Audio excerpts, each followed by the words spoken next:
alaikum and welcome to the Habibis podcast, three game developers drinking good Arab tea. My name is Rami Ismail. I'm your host for this episode. And I'm Osama Dorias. And Fawzi Mesmar. 12 episodes. 12 How did we get here? I have no idea. Did you ever go back and listen to the first episode? Yes. We've gotten much better. we have stable audio volumes now. It's great. Absolutely. We don't talk over each other as much. And I say that as we all talk over each other. Perfect. The only way it can go. We got better. We didn't get good. There's a difference. We're getting there. We're getting there. We have matching microphones. That's a big yes, that's true. That's nice. That's nice. We need to have matching Galabiya. Yes, absolutely. This has to be a thing. Embroidered with the Habibis logo. Has the Habibis logo on the back and like numbers, like football. You think we can get that? We can totally get that. Let me see if I can get those. Well, we're really big. I don't know how about you, but I always have a hard time finding Galabiyas our size. I mean, especially you, Rami, you're even taller than I am, so I don't know. I've managed to get medium. Yeah, Fawzi's just a normal size, and then me and Osama are just giants. I'm between Habibi. If we're doing a lineup, I don't know. Would we, if we stand in a line, would we be from like short to tall, or it like what would we valley? do? So tall, and like a zero in the I middle. don't know. I'm sorry, like I am tall, but I feel short next to Rami. I don't know. Sam, what are you doing to me, man? How do you think I feel? No, but the first time I met Rami, we took a selfie together. I was like on my tippy toes, and I still was short. It didn't make any sense. I think the last selfie I took with Fawzi, I actually bent through my knees a little to get both of us in the photo. It was just for the record, I'm not short. I'm Fawzi's not short at all. Really not. I'm slightly above average, but Rami is a giant. Yes, I mean, and I'm not too far above average in the Netherlands, which is wild. But I think like the Netherlands is like the tallest people on earth. I think so. Yeah. One of the tallest, anyway. Average, top three for sure, at least. Yeah. Anyway, video games. That's so good. We're just talking about how much better we got at podcasting, and we've spent like minutes talking about nonsense. I don't know. So like maybe we were saying that it's get better, but I'm not sure. It's always a little bit of regression, right? It's normal. I played some video games this Nice. week. So there's this new Hazelight game that just came out called It Takes Two. Hazelight is like studio here in Stockholm from famed director Joseph Fares. I don't know if you guys. He's half Arab.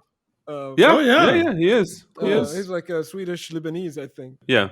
Awesome. I haven't got the chance to meet him because I got to Stockholm in the middle of a pandemic.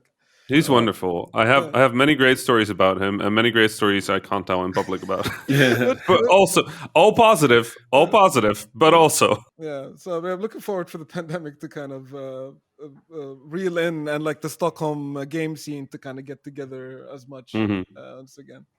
So yeah, the new Hazelight game is called It Takes Two. It follows in kind of the Hazelight Studio approach of you want to play this with somebody else. So this game you can't play on your own. You either play it with another player, either locally or online. Interesting. And it kind of like emphasizes it. Like you can tell that they've learned a lot from the game before that.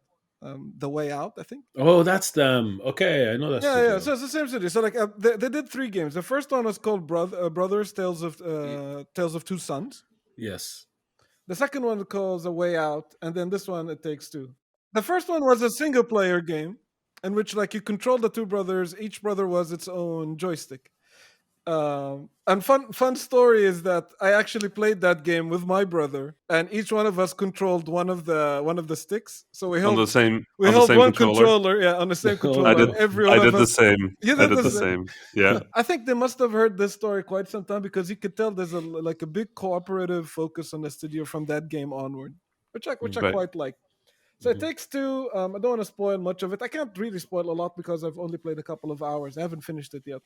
It's a 3D platformer. You get a lot of a Little Big Planet vibes. The art style I feel reminds me a lot of Double Fine. So it's very charming, and like the puzzles. I haven't found anything that is difficult to figure out just yet. but it's not. But it's still fun to do, to collaborate with another player, and you're always like sharing laughs with whoever player you're playing with. So it's a lot of fun in that kind of case.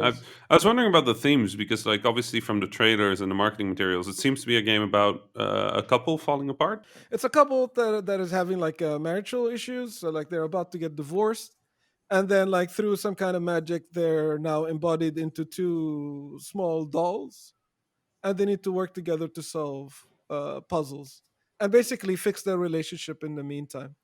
So I guess the puzzle, the doll kind of perspective reminds me a lot of stuff like the Minish Cap, or I don't know if you guys seen the Ghibli movie, The Borrower or Yeti, in which like Right. you're playing of this like small character in which like everyday things is suddenly like large and scary and kind of interesting to interact with.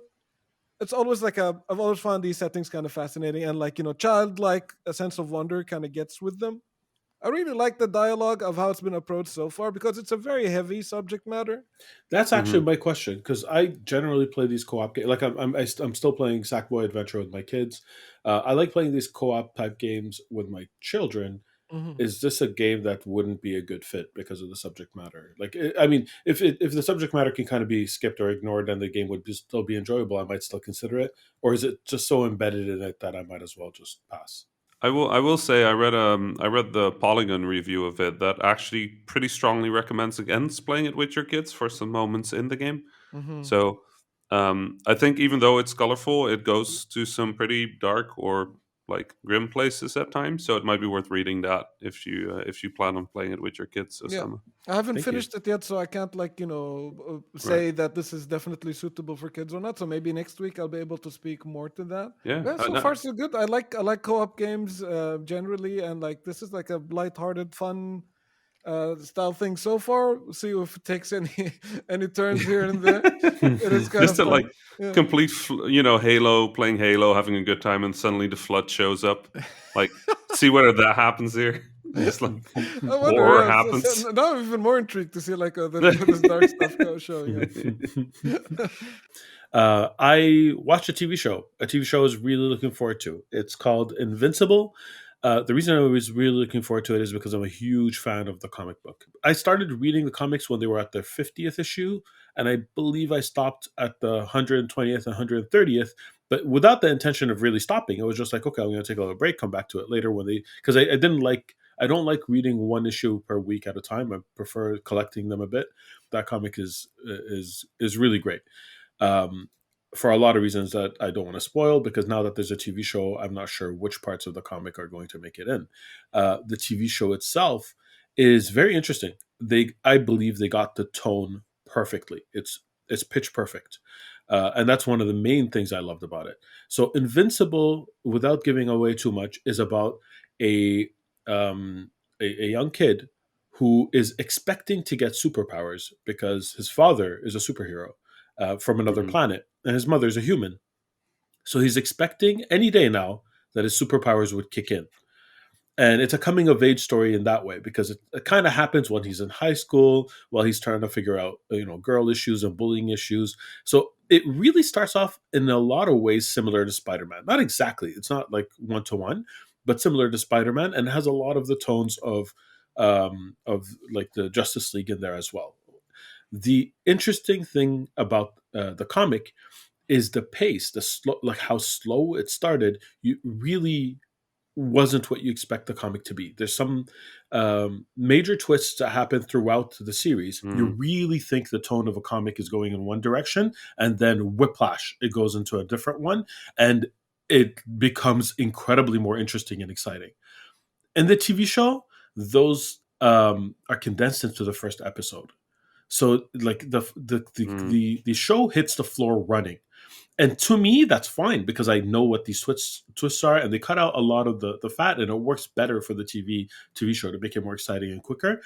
I'm actually curious what someone who hasn't read the comic thinks. I'm loving the TV show, and I'm not sure if I'm loving the TV show because I have all of the background knowledge of all the little things that happen in between. Right. So it's one of those, this is great. I don't know if I'll recommend it. I hope someone else who hasn't read the comics will tell me if it's great so I can recommend it. Where are you But watching it, it's Osama? It's on Prime. The Amazon thing. Amazon thing. Yeah, I have the Prime for basically two reasons: Expanse and this. Oh, and The Boys. Back when there was The new Boys was boys, The great. Boys. Yeah, tonally, by the way, Invincible is like it's a superhero thing, but it's closer in tone to The Boys, even though it's animated. Oh, Yeah. that excites me a lot, actually. Yes. I also started playing a new game. I know I have a whole bunch I haven't finished that I'll probably never finish.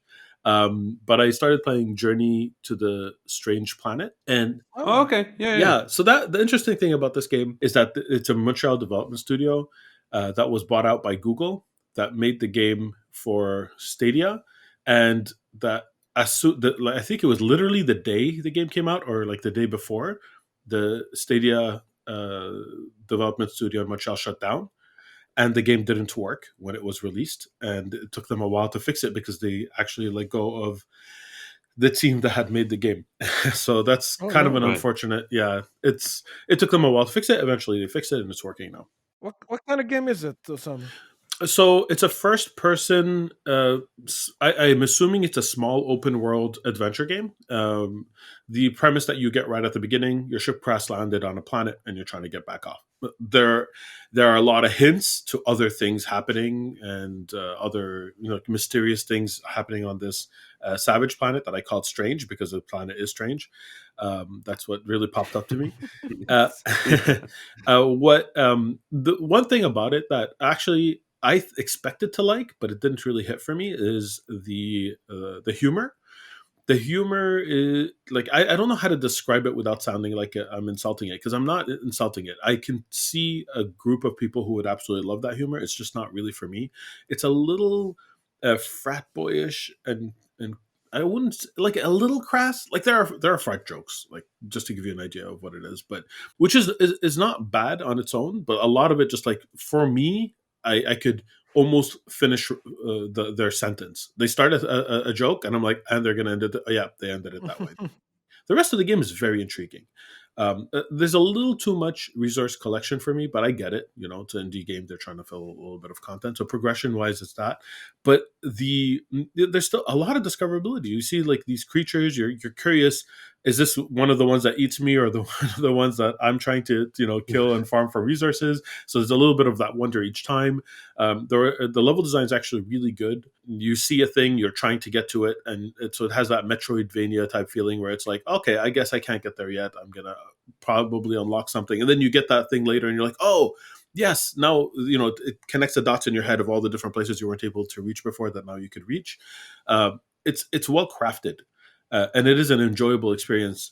I think I'd enjoy it better if I played it on mute, but that's just me. That's just me. Like maybe you'll play it, or one of you will play it. Will be like, actually, I was cracking up the whole time, and that's totally fair and legitimate. I don't think it's bad. I just don't, didn't resonate. It's not your Exactly. style. Yeah. So I'm not sure how much longer I'll play with it, because your AI companion is a constant source of these jokes.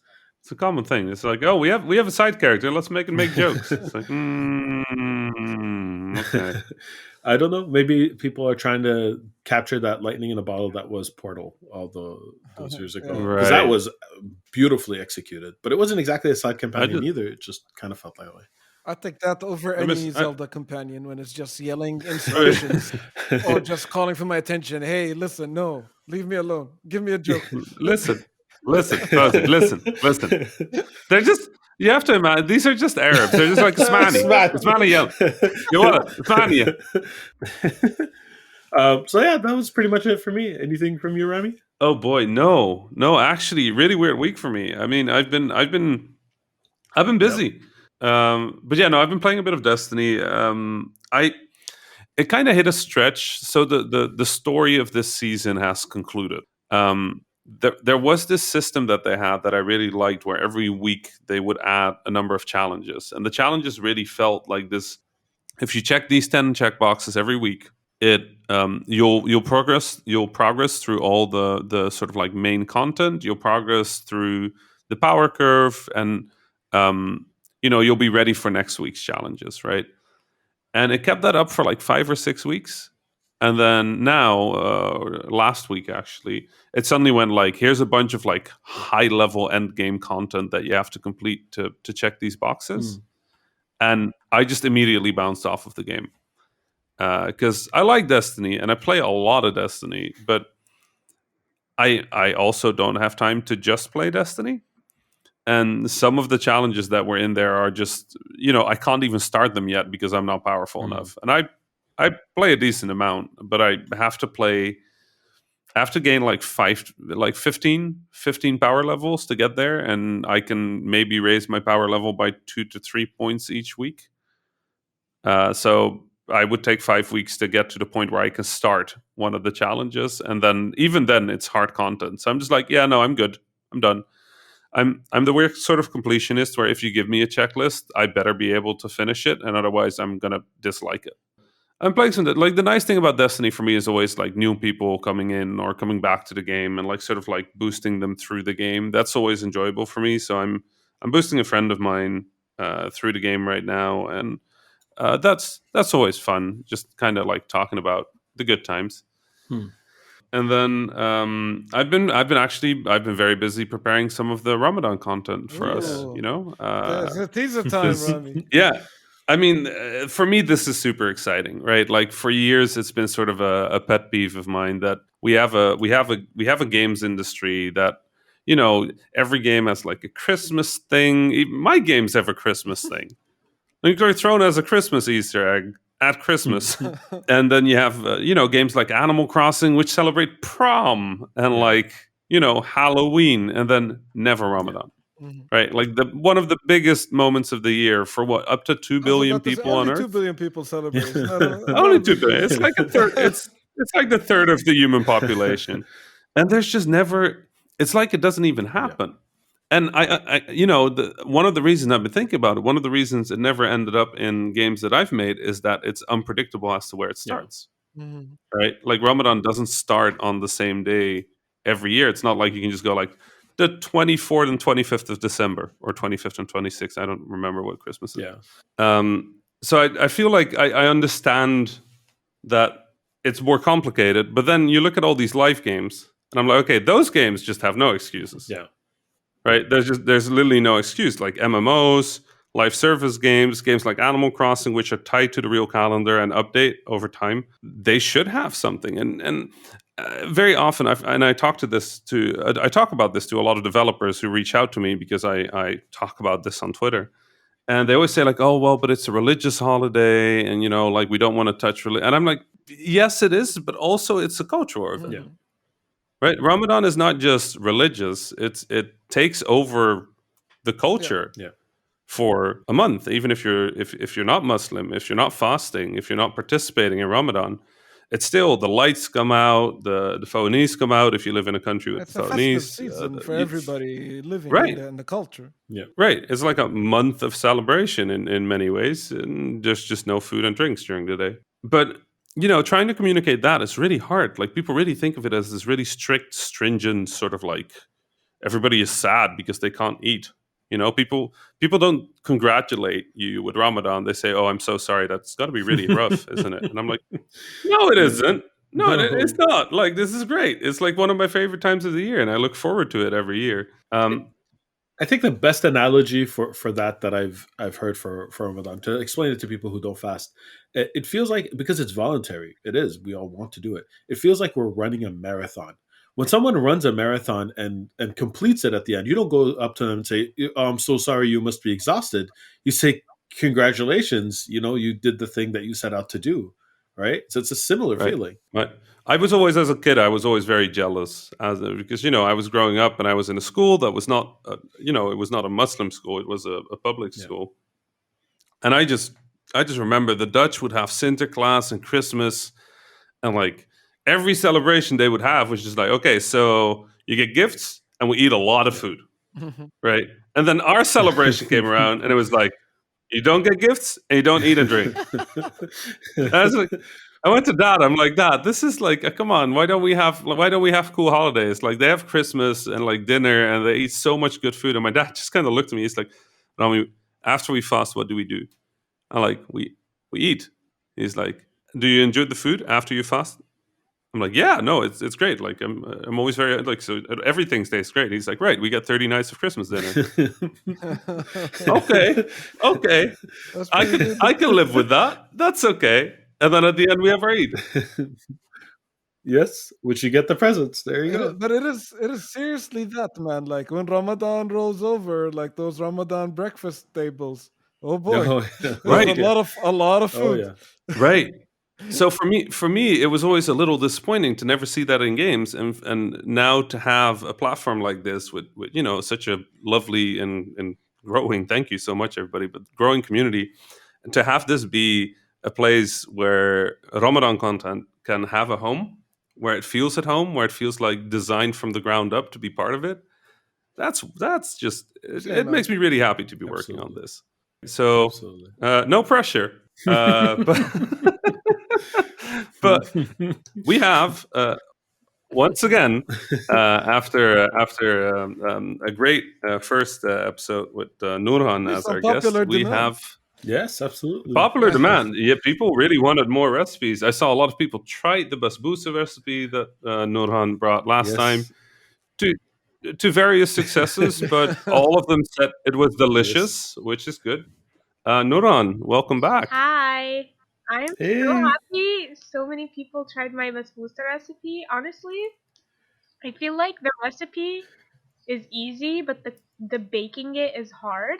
In the community, a lot of people were like posting photos of their basbousa, and none of them looked as pretty as yours, and none of them were cut as pretty as yours. But all of them, everybody said that it tasted really good. Well, So I'm a food photographer, so we have like our little quips that we use to like make food look better than it is. And a lot of it right, depends on like lighting Mm, and editing, like a mm. lot of editing, right. and then also like to cut it, I literally just had to use a ruler, like and like just Okay. like I saw, I saw, I saw the mathematical form you used to cut the basbousa. I'm just like, yo, this is If you're ever intense. up for a challenge, you could try to take pictures of food that I make. If you really want the okay. challenge of trying to make it look good.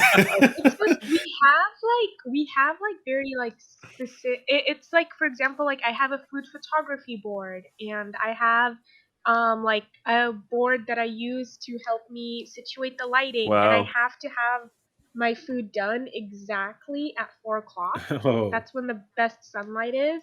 After a decade as a game developer, I'm not surprised at simple things being way harder than they look because like having a door in a video game is like nightmares for game yeah. developers. So I'm not surprised that taking a photo of food is like a nightmare for people Yeah, making I food. actually used to know a food photographer too. They said some of the tricks I have is that they spray buns with hairspray and they do other things like that to make like in the end to make them look more real, but you can't eat them after Right. you're done. So I don't go to like the inedible extreme because I feel bad that like I cooked this thing, and then now I can't eat it because it's been poisoned. Right. Right. I was just wondering because like obviously like for you probably the same like we were just talking about the Ramadan tables of food, right? Oh yeah. If you would have a table like that, what will be on that table? Oh man, so many things. I feel like okay, so here's what I grew up with for every Ramadan in our house. I think it definitely differs from every single Muslim majority country, but like in our Hmm. house, we normally start off with like the first day is a big day, big game. So it's like we usually have like mahshi krum and like a turkey and فرخ بانيه and Hmm. ملوخية and rose and what else do we have? We have for some reason we have kibda. I don't know why we have that. We have Well. we have like all of that stuff and like every single type of mahshi you can imagine. And all the salatot, so like the baba ganoush, the hummus, the tahina, all of it. And we still do that now, like when we break our Nice. fast here. And then the desserts. The first day, honestly, is always kunefa and otoyef. Like, I like to like make my otoyef and freeze. Like, I like to like make the dough and like cook it and then freeze it so I can just like pull them out and fry them and eat at any time. And Right. like it's just always the first day is kunefa and and otoyef. Like Right. that's just a Nice. classic. That's a pretty full table. Right? I'm so one That's day we need to that's have like a feast where we like make all the cool stuff I talked to you about. Oh my right. god, yes. That sounds Yes, pretty good to please. me. I'm in. Oh, no matter where I am, I'll make my way. I just usually just go find somebody who sells me good food at that point, because first day of Ramadan I'm usually too tired to do anything. It's actually the first day is pretty fine, but I always worry that I'm going to be tired. So the first day I usually just find lots of food, um, which it always makes me think a little of when I was younger. If we would be driving through. We'd be driving through Cairo back to where the apartment was, and there would be all these little food places that would just be sitting along the street, right? Tiny markets, stuff like that. We would just buy all the Mhm. stuff. We would stop at a number of them on the way home, and it would just be, some of them would be selling kushari or fruits or whatever. Do those exist I don't know if that's just a Cairo thing, Like actually. a street food culture. Are they like vendors that are selling off of like carts or like the Yeah, stuff Yeah, like that. uh, absolutely.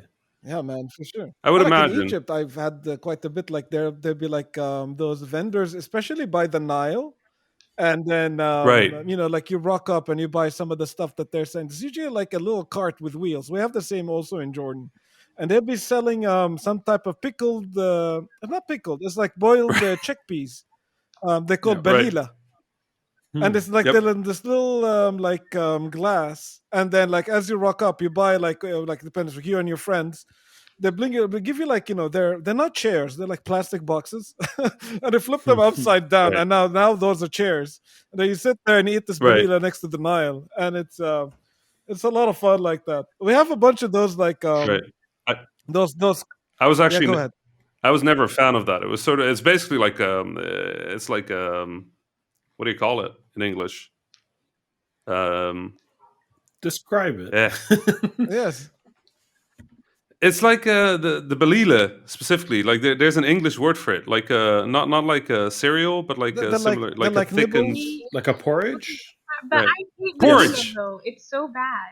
Oh, I don't like it. Like Whatever we I got feel to, like if you're gonna make Velila, just make rose belevan because it's better. Like right. I feel like Velila is like really gross. It's one of my favorite things about Arabic restaurants. Whenever you go there and you're there with a bunch of like non-Arabs and they just sit there and it's like, oh, this frech benet sounds really exquisite. And I'm just sitting there just being like, that's fried chicken. Like, like roast of 11 is the same thing. It's just rice with Yes. milk. Oh yeah. It's like, Oh my god. Okay. I love. Fun story. So I live here in Southern California, right? So I live in a Right. majority Hispanic community. So they have like arroz con leche, right? The fact that my mind was blown when I connected the dots that it's just the same thing, just like in a different language. Because it's Right. What is it? I exactly don't the think I know same. what that is. Arroz con leche? So Is that what you said?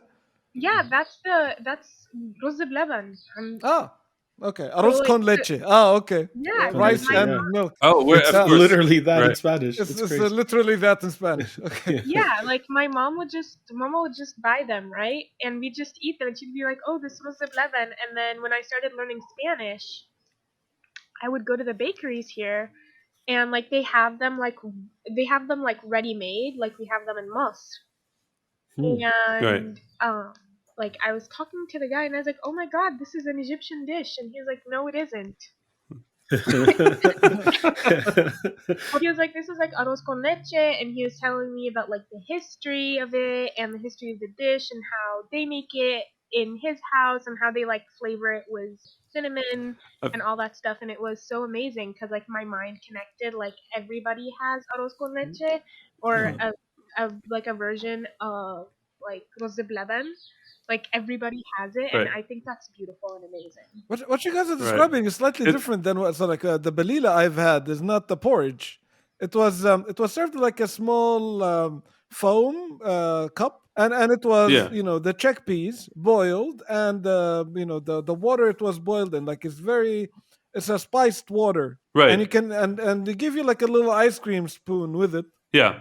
to eat those chickpeas, and then you can drink the water if you like a lot of cumin in your water, I guess. But it's that. It's like Yeah, it's a snack. Like it's this is what I mean. Like by that kind of yeah, it's not a meal. It's something you eat in between meals, and especially like in just Ramadan a and something like quick this. bite. And then you grab like a little snack from there. Like I think the Jordanian equivalent would be we have those carts that sell turmus. Turmus is lupine beans. Hmm. You have them like in a bag, and you just like eat them. Some carts they sell sunflower seeds and like watermelon seeds and these kind of things. When you can just grab a bag of these and you bite on the seed, eat what's in it, and like get rid of the shell. Some carts Well, they sell corn, like a whole grilled corn. Hmm. right. The corn is Yeah, it's so good. fantastic. They It's just like sometimes they burn it a bit, so it's slightly like seared. right, slightly charred. That's how it needs to be. Like when you just look at it, you're like, this is like 30 seconds away from just being on fire. Yeah, a very Uh, Jordanian thing that we have is probably Levantine more than Jordanian. Is kakuzatar. So like there'll be a dude okay. that is selling like it's a type of bread that has sesame on the outside. It's a bit hardened bread, very chewy. Hmm. It's like a circular baguette, but with a Hmm. lot of sesame on the outside. And the dude that's operating this cart usually will crack it open for you and give you your choice of Right. either zatar, which is like crushed thyme, or boiled eggs if it was breakfast time, Interesting. or white cheese. Oh Uh, yeah. Right. You can buy those in Egypt every now and then, but it sounds like they're far more common in uh-huh. Jordan than. And in Lebanon, I saw something interesting. You guys all know kunafa, right? Hmm. Of course. So like Intimately. yeah, right. And in Lebanon, they put the kunafa in the kak, which is that baguette. Oh, It's really? like a kunafa sandwich. Huh. How does that like? Does that taste good? I It's two imagine because it's two good things. I So yeah, it's I have true. it's I have questions. yes, Because kunafa has a really like a strong sweet taste, especially if you yes, have enough syrup. So this, yes, I guess, would subdue it. I'm not like I don't know. I But the cack is pretty yeah. dry. yes. So it's like this dry. You bite through the dry thing into like the soft So the kunafa. kunafa is like warm and the cheese is melting by the time you put it inside the Okay, yeah, okay, I'm convinced. I'm yes. convinced. So it's like it's melted Yes, I cheese, need it's melted sweet cheese inside of a bun. It's It like sounds delicious. I It need really it's does. wonderful. I need to try this. So my favorite Iraqi street food is called Meskouta, and basically what it is, it's on the when you go to the Corniche, you'll see it everywhere. Everybody has this by the river. The specific yeah. So when you go by the river, you'll see a lot of people who have set up these fish. They're freshwater fish that they've fished usually that day from the river. And they slice them open and open them up like you would a book, like if you imagine it, like a butterfly shrimp, when you open up a shrimp, Hmm. and then they grill it and smoke it at the same time while it's being seasoned, and you're eating it fresh, like fish that was fished that day from the river, and the smell is exquisite. Hmm. I'm sorry, I'm having a hard time speaking because my mouth is watering as I'm describing it. Join the club. Oh, it is to die for. Like I know that Right. there's more preparation involved, like with the cleaning it and whatnot, and it's there like grilling for it's there for hours. It's there for a really long time. Hmm. I know that much. So they started up before nighttime. Nighttime is the busiest time, and you're just walking around and everybody's offering you this delicious fish meal. One interesting story that I remember about street food, which takes me back to one of when I was, I believe, 16 years old when I went back to Iraq. So it's not as recent as some of my more recent trips. This was in the heart of the embargo, and I do remember vividly back then that there were a lot of local alternatives to brand named foods that we found in Iraq. Like I do remember a chocolate bar that did not taste like chocolate at all. I cannot tell you what it tasted like, which had a wrapper that kind of looked like a Mars bar, but didn't say Mars. It said Hmm. something else. And when you ate it, it tasted like a paste that mysteriously tasted a lot like dates. This like replaced all the Snickers and the Pepsi. That's the interesting part. You couldn't find like Pepsi or Coke. One thing I noticed is that there were street vendors who were selling these drinks on the side that were in reused glass Coke bottles. And I really wanted to try it. So basically, what you'd have to do is you'd buy the drink from them, you would drink it on the spot. He'd wait for you to finish it, and then you'd hand them back the bottle. They would wash it, fill it up again for the next person. And initially, I was taken aback because I was like, I don't want to use someone else's bottle. But when you think about it, you use other people's glasses every time you go to a fancy restaurant, and you drink something else from it anyway. So it took me a sec to be like, why do I have an aversion to this? He's clearly washing it. That part is happening in front of everybody too, right? But I really wanted to try it, and it was made out of Dibis, which is actually a date syrup. Yeah, yeah.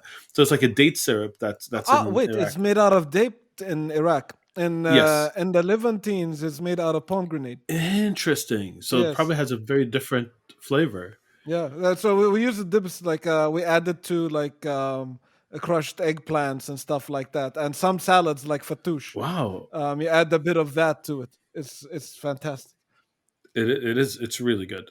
But yeah, so basically they made a soda of sorts out of Dibis, out of dates. Wow. Especially now, I'm very curious. I don't actually know if I assume that because it tasted good, I liked it. So I assume that they kept that after the embargo left. I just don't remember. I don't have vivid memory of did I see it after? Did I see it before? Everything kind of blends into that. So if anybody who's currently in Iraq and is listening to this and who's like, yeah, actually, that's a thing now, or no, that was really just during the time of the embargo, I'd love to get news. I mean, I could just call up my cousins, but I'm lazy. Send me an email.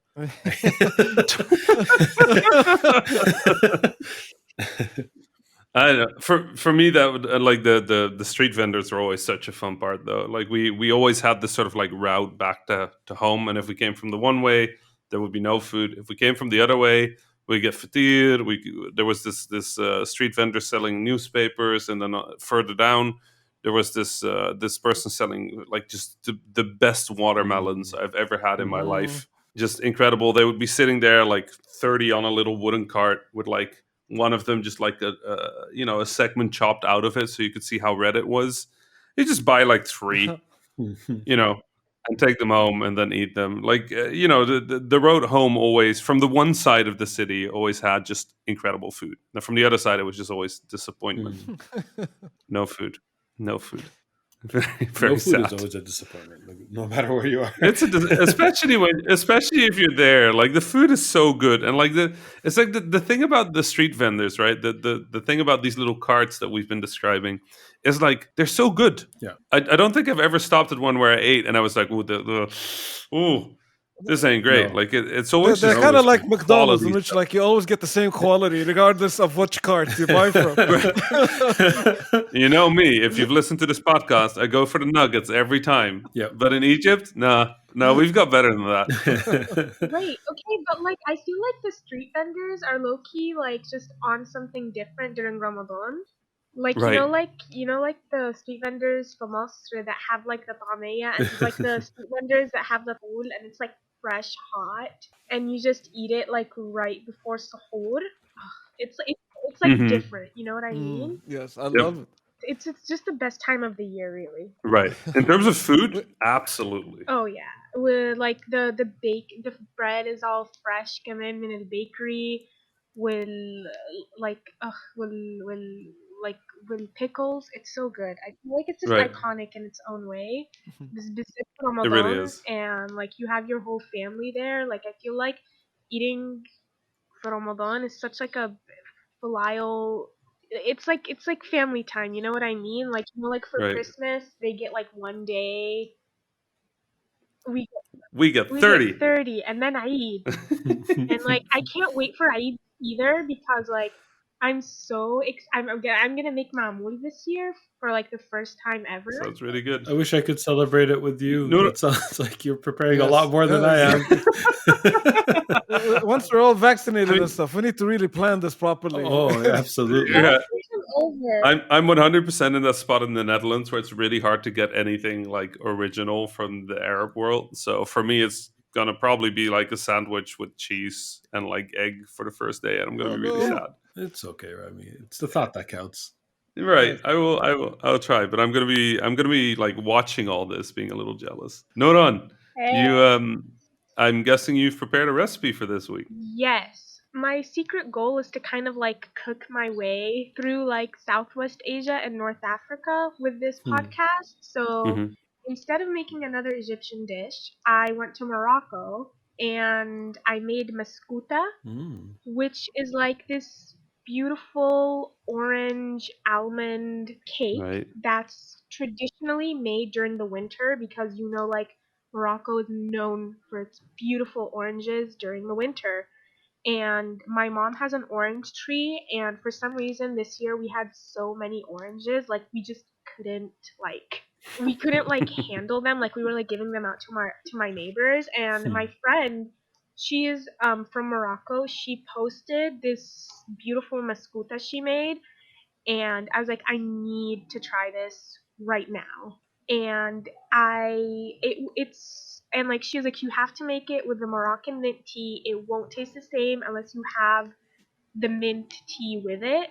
So it was like a Hmm. kind of like a full on experience where I got to like make the mascuta. Like we had some oranges, I had the almonds ready to be grinded. Like I had everything and I just needed to get the tea.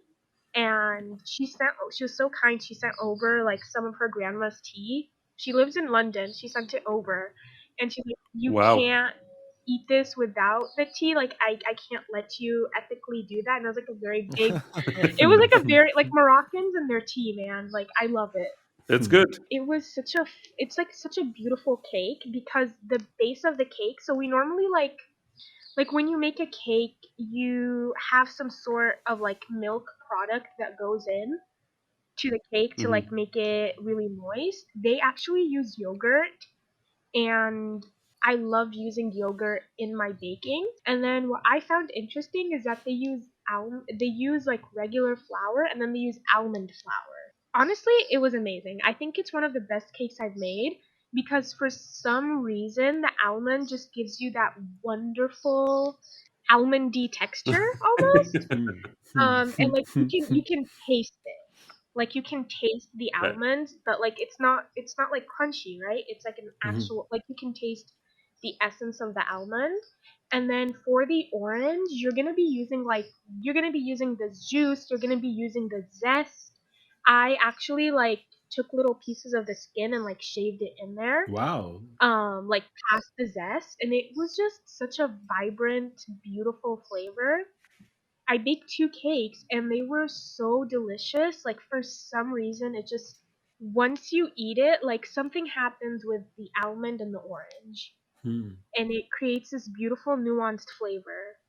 And I made it with the mint tea and it just took it to a completely different level. It was such a good compliment to it.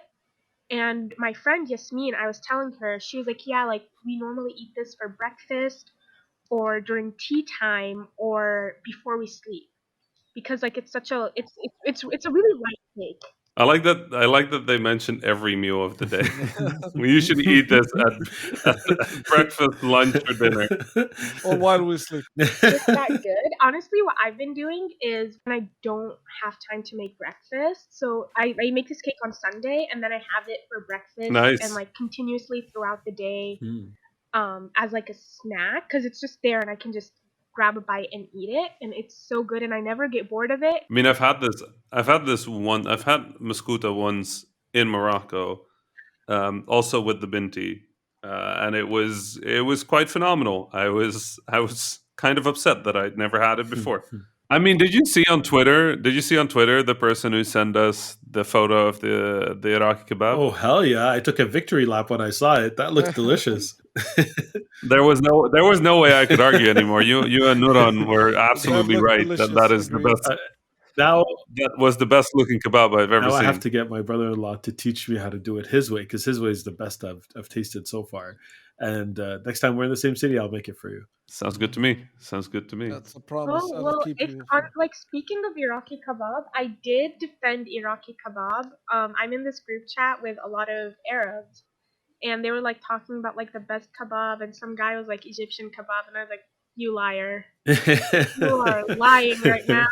You know it." Oh So, my like, god, this is music to my ears. I'm just saying. This is physically painful to I listen know, to. and I know that Rami's gonna like purposefully like fabricate this, so like, but we all know Gonna be we all know the truth that it's kebab, and then it's all the rest of the kebabs. so unfortunate that this part of the recording just isn't working. Oh no! I have witnesses. Can't hear anybody right now. It's so We're strange. gonna hit up the Twitters with the truth. Fight the power. Anyway, Nourhan, the recipe for your Meskouta will be on the Discord again, right? So I actually used a YouTube video from this really amazing Moroccan blog because I honestly had never made it before, and I didn't want to mess up because like I can't make up my own recipes for something I never tried. So I can insert the link and it'll be like super easy. But I did all the photography.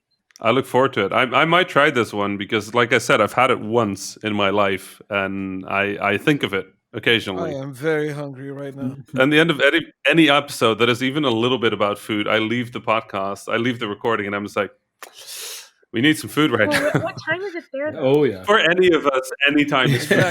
Pretty much. When food happens. Like, what are you gonna do? So it's like cake time for me. It's always cake time.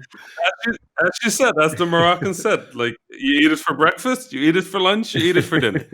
I think we're gonna wrap up for today. Thanks so much for everybody listening. Thanks so much for tuning in again. This was a blast, Nourhan. I look forward to seeing you again. Hopefully, we'll get to talk to you a bunch more during Ramadan. Yeah, that'd be great. Yes, I'm excited. And there's for those of you who are keeping track, there's one more episode next week before Ramadan starts. I think we're going to be talking a bit more about Ramadan there as well. That's it for this week. I'm so hungry. Let's go eat. Rami, please wrap Let's this up. go eat. Please. Yeah. Wrap this up. Shall I keep going? Shall I just keep talking about how I'm hungry? No, okay, we're good. All right. Thank you for listening, everybody. Salam. Salam. Bye. Salam. That was the Habibis podcast for this week. I was Rami Ismail, your host for this episode. You can find me on Twitter at @THA_Rami. My fellow Habibis were Osama Dorias, who you can find on Twitter at Osama Dorias, and Fawzi Mesmar, who you can find on Twitter at Fawzi Mesmar. Send us your questions, stories, and suggestions via info@thehabibis.com. The intro and outro music was provided by Malik Zubaila, and the logo was provided by Ibrahim Hamdi. The Habibis is a weekly podcast about 3 game developers drinking good Arab tea, with new episodes launching every Friday, inshallah. If you enjoyed the show, don't forget to subscribe on your favorite podcasting service or check out thehabibis.com for more information. Thank you for listening, and salam.